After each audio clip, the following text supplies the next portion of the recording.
სირიის დროებითი ლიდერი ოთხშაბათს მოსკოვში ჩავიდა. ეს ბოლო 4 თვეში უკვე მეორედ ხდება. აჰმედ ალ-შარაა ვლადიმერ პუტინს მოლაპარაკებებისთვის სტუმრობს. რუსეთის პრეზიდენტმა ალ-შარაას მოსკოვსა და დამასკოს შორის ურთიერთობების განვითარებაში შეტანილი წვლილი შეუქო და ეკონომიკური სამრეწველო და ჰუმანიტარული მიმართულებებით თანამშრომლობას გაუსვა ხაზი. მანვე თქვა, რომ რუსეთი მზადაა 10 წლეულზე ხანგრძლივი ომის დასრულების შემდეგ სირიის აღდგენაში საკუთარი წვლილი შეიტანოს.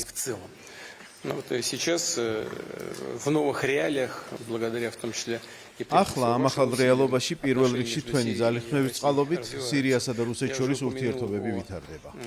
უკვე ვახსენე ეკონომიკური კომპონენტი. ნამდვილად ბევრი საკითხია განსახილველი. დღევანდელ ვიზიტს აუცილებლად გამოვიყენებთ ამ თემებზე მსჯელობისთვის.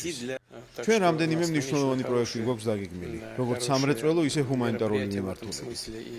ეს მოიცავს სპორტს, მედიცინას და მშენებლობას.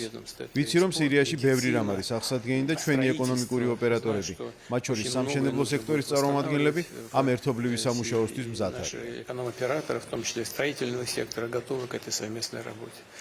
პუტინმა აღნიშნა ალ-შარაას ძალისხმევად სირიის ტერიტორიული მთლიანობის აღსადგენად.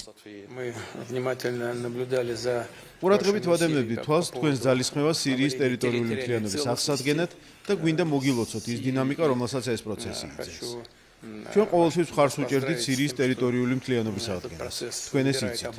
ამ მიმართულებით თქვენს ყველა ძალისხმევას მხარს უჭერთ. იმედი მაქვს, რომ ევფრატის რეგიონის ინტეგრაცია ამ გზაზე უდაოდ მნიშვნელოვანი ნაბიჯია და სირიის ტერიტორიული მთლიანობის სრულ აღდგენას შეუწყობს ხელს. კრემლის პრეს-სპიკერის დმიტრი პესკოვის განცხადებით მოლაპარაკებების ერთ-ერთი მთავარი თემა სირიაში რუსეთის სამხედრო ბაზების მომავალი უნდა ყოფილიყო.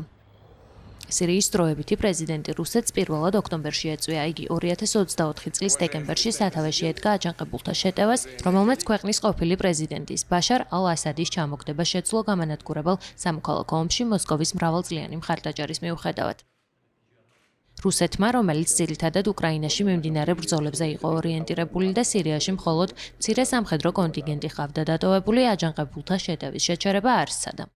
თუმცა ასადის ქვეყნიდან გაქცევის შემდეგ მას თავშესაფარი მისცა. მიუხედავად იმისა, რომ სამოქალაქო ომის მიმდინარეობის სხვადასხვა მხარეს იყვნენ, დამასკოს დროებითი ხელისუფლება მოსკოვთან ურთიერთობის განვითარებისთვის მზადყოფნას გამოხატავს. აშკარა იმედით, რომ ეს თანამშრომლობა ომით განადგურებული ქვეყნის აღდგენას შეუწყობს ხელს და საგარეო პოლიტიკის დივერსიფიკაციის შესაძლებლობას შექმნის. კრემლისთვის სირიის სანაპიროზე საზღვაო და საჰაერო ბაზების შენარჩუნება არსებითად მნიშვნელოვანია. ეს რუსეთის ერთადერთი მსგავსი სამხედრო პუნქტებია ყოფილი საბჭოთა კავშირის ფარგლებს გარეთ. რუსეთის ხელისუფლება გამოთქვამს იმედს, რომ ხმეიმიმის ავიაბაზისა და ტარტუსის საზღვაო ბაზის შენარჩუნების შესახებ შეთანხმების მიღწევა შესაძლებელი იქნება.